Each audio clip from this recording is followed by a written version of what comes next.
Alright, so now for the rear of the car.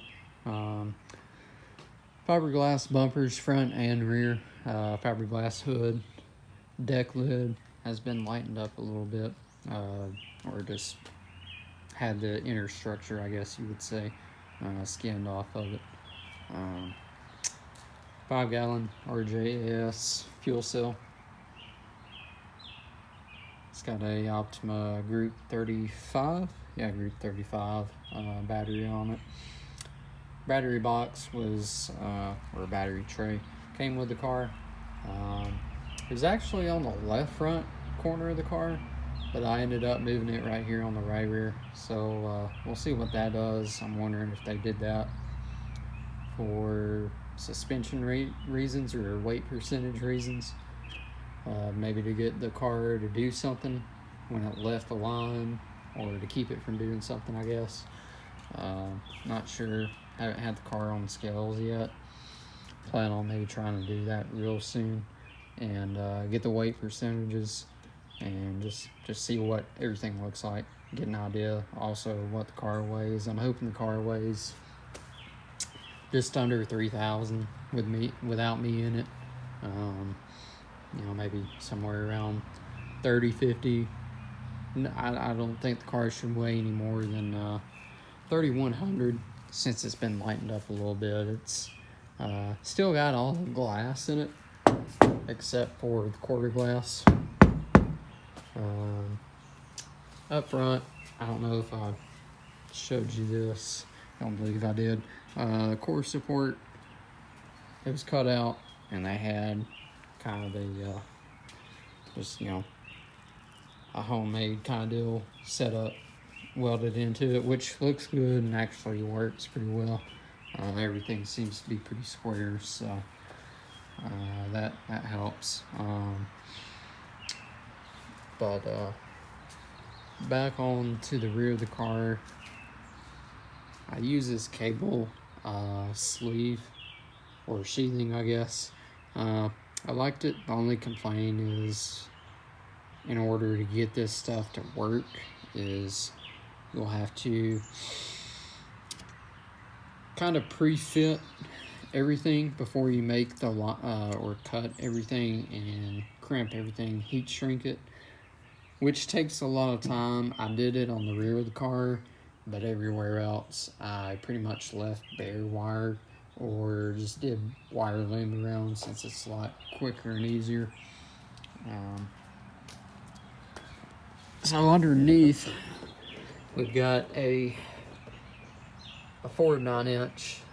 It's from Mosier. It's got a 514 gear in it.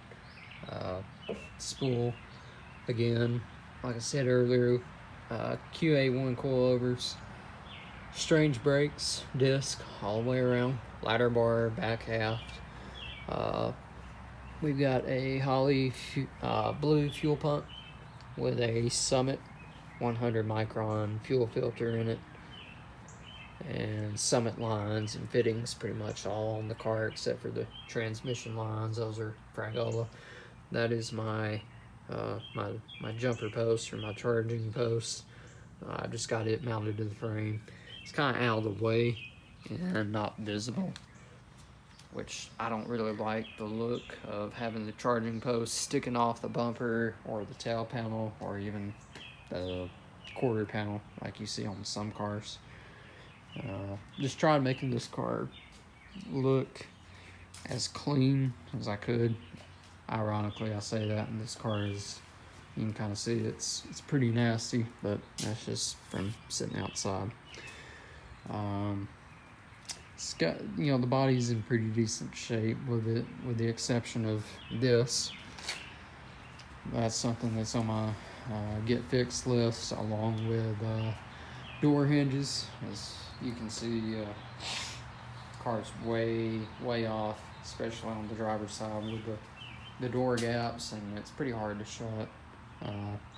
In order for the door to shut completely, got to pick up on it, so plan on having that replaced soon. But pretty much otherwise, it's a pretty solid little car. I've tried making it as nice as I can for what my budget is and what my skills are, especially. The goal with this car is to run 7.0 index and possibly some bracket races with it. Right now, I'm at the point of the car runs pretty well, actually. It just has a few things that need to be done to it. Fuel pressure needs to be adjusted. I've got a leak, an oil leak that I need to get fixed. That will require pulling the intake off. And I know it's kind of common sense, I guess, or well known, that these gaskets cause problems, oil leaks. I didn't know that at the time when I replaced the gaskets, so I put those on plus the silicone. On the back side it's leaking oil, so I'm going to pull the intake off hopefully here soon, next day or two, get rid of the gasket, and then just run a bead of silicone along the block. After that, we've got a water pump leak that I still haven't been able to fix. I've tried everything so far, strap wrenches, pipe wrenches. I've gotten it as tight as I can, can't get any tighter. Actually, I've gotten it so tight that can't get it loose now, but it still leaks from the threads, and I've got plenty of pipe sealant on it. So I'm just wondering if the threads are just bad from the get-go. The pump was just bad, just never had a shot. So I got to figure that out, what I'm going to do there, if I'm going to try maybe tighten it maybe a little bit more some other way, or if I will pull the pump off and try another one. Then pretty much when I put the intake back on and fix that, we'll readjust the timing back here and hopefully clean the car up, throw my wheels and tires on it, and go take it to the track, see what it does. I'm hoping to have all the bugs worked out and have it down the track a couple times in the next 2 or 3 weeks, or 2 weeks actually. June 19th and 20th is a big index race that I want to run at Montgomery Motorsports Park. That's kind of my goal at the moment. So I'm thinking that might be my first race, or at least my first index race. And hopefully everything will go good there. Maybe we can go a round or two at least, maybe finish down in the money, and most importantly, just have fun. That's why I built it.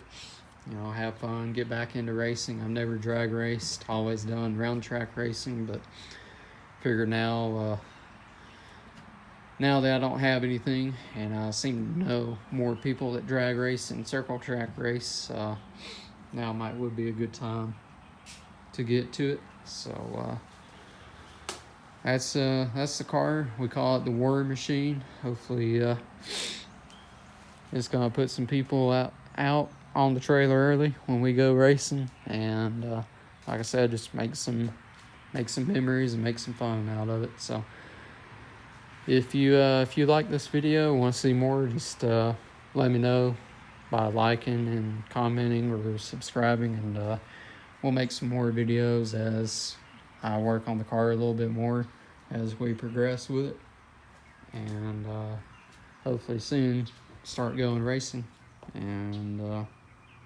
having fun. So thanks for watching. We'll see you on the next one.